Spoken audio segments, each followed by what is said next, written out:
my neighbors, I once lived somewhere, and the neighbors, they used to smoke cigarettes and who knows what else, and they used to just drink beer every night and eat terrible. And then on the news, they heard that there was a water scare, so they started buying bottled water. They said, yeah, on the news they said the water was toxic. I'm like, dude, look what you're doing, man. You're just destroying your health, and now you're worried about this. You should be worrying about your life. You see, it comes down to suicide, and, we look at suicide as a quick act where we take our life, but there's a lot of people that are committing slow suicide, and the weapon they're using is the knife and fork.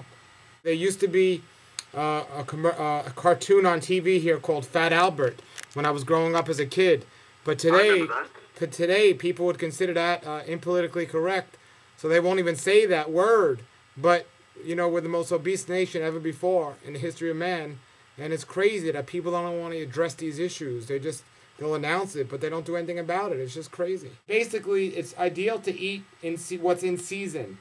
So if they're in season right now, go ahead and enjoy those. And my number one rule when it comes to foods is if it doesn't make you feel good when you eat it, well, then you got to suspect not necessarily that something's wrong with that type of food, but maybe that particular food you have. So try several times, but every time if you eat a food, if it doesn't make you feel good, well, then that might not be for you. Wheat has something in it called wheat gluten.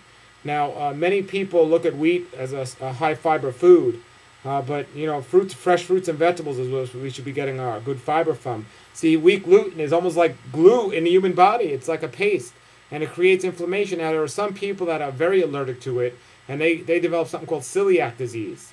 But most other diseases, inflammatory disease or autoimmune disease, have some type of connection to wheat gluten. And when wheat gluten is eliminated from their diet, their diseases aren't as bad, or they heal completely. Now, the people that aren't physically affected by it, it's still creating a body. It's slowing down digestion, believe it or not. So wheat gluten is not the ideal food. And a big problem is today is how they prepare it and process it. They take out many of the nutrients that were even in it, so it makes it even worse. But overall, I know wheat has always been promoted as a really good food. Now, if you sprout the wheat, it's completely different. Like sprouted wheat berries, which just means soaking wheat berries until they grow a little tail. That's different. Sprouted wheat berries are a wonderful source of nutrients. It's a wonderful grain. As a matter of fact, all grains would be better off sprouted before being eaten. And that's a wonderful source of nutrients. About kitchen appliances, can you quickly give us a rundown of the microwave? One of the worst toxic things in your house. You need to get rid of it. If you have a microwave, you're not healthy. We're just lazy. That's why we use it. But it's outlawed in some countries like Russia because it's so toxic. And it's just part of every household today. It nukes the food. It completely destroys every single enzyme and nutrient in the food. No one could live consistently on 100% exclusively microwave food. It's worse than frying food. That's how bad it is. And it's just frying food. Yeah, and it's like, it's just so bad. But that's what people, again, if the media says it's okay and it helps convenience, they'll do that. Well, being sick with cancer is not convenient. So I meet people every day who either got diagnosed or cured from diseases. And I know our thinking changes when we're sick. So I tell people, don't wait till you're sick to make these choices. Even if you think you will make a certain choice. When you're struck there with a disease and a doctor's telling you have months to live, you don't think sensible. You listen to whatever they say. And most of them, not all of them, but most of them, they're not trained or they don't care.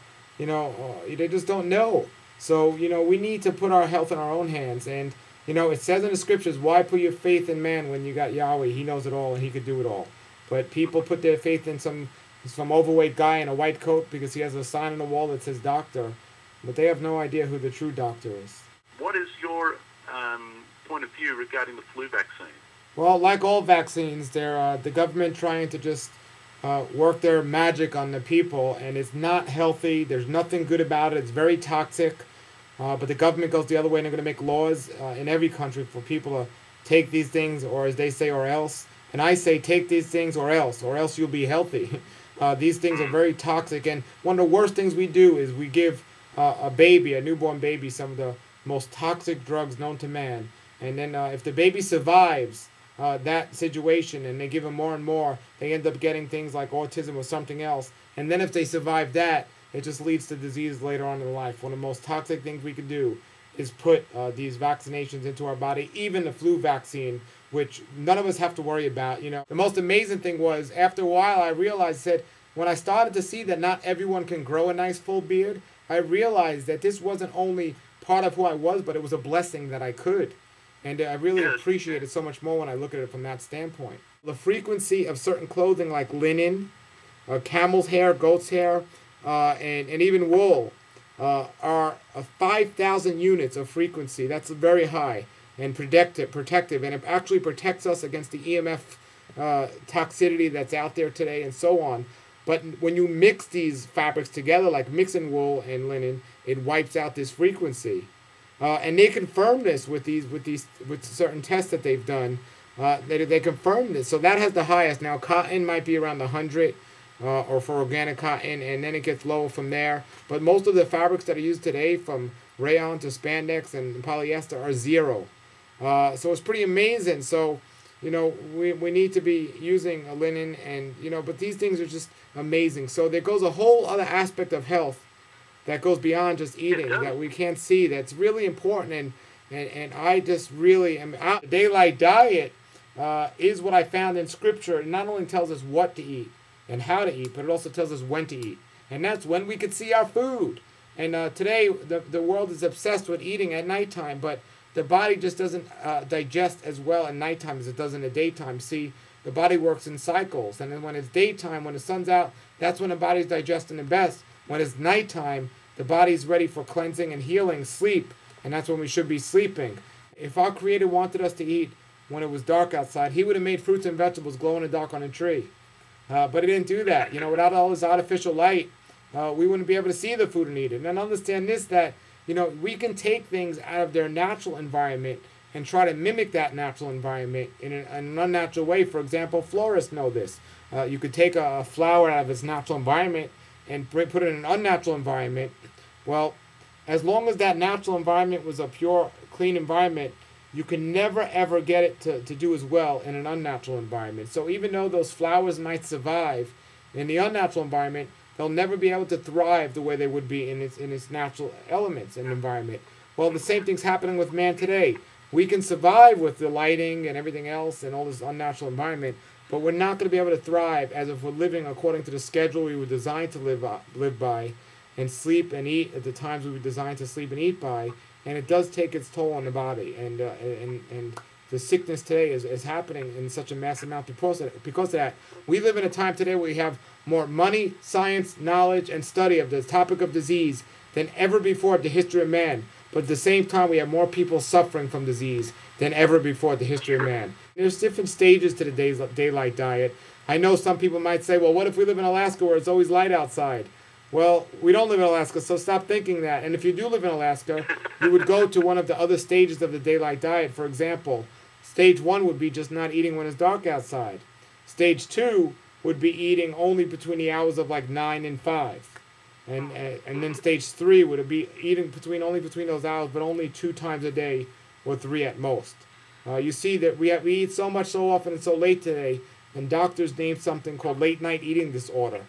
You know, it's where people eat the majority of their food late at night. But the food doesn't digest the same way as we ate it in the daytime. And it's gotten so bad, there's even something called sleep eating disorder, where people eat food, they go to sleep, and when they get up, they don't wake up, but they get up without knowing it and sleepwalk to the refrigerator, and they eat and then go back to bed. And there's only one thing more dangerous from a diet standpoint I could think of eating in the middle of the night and not knowing it. And that is eating in the middle of the night and knowing it. And that's what people do on such a regular basis. But again, they make excuses for it with their microwave popcorn late at night while they're watching a ball game, and then they wonder why they're sick and obese.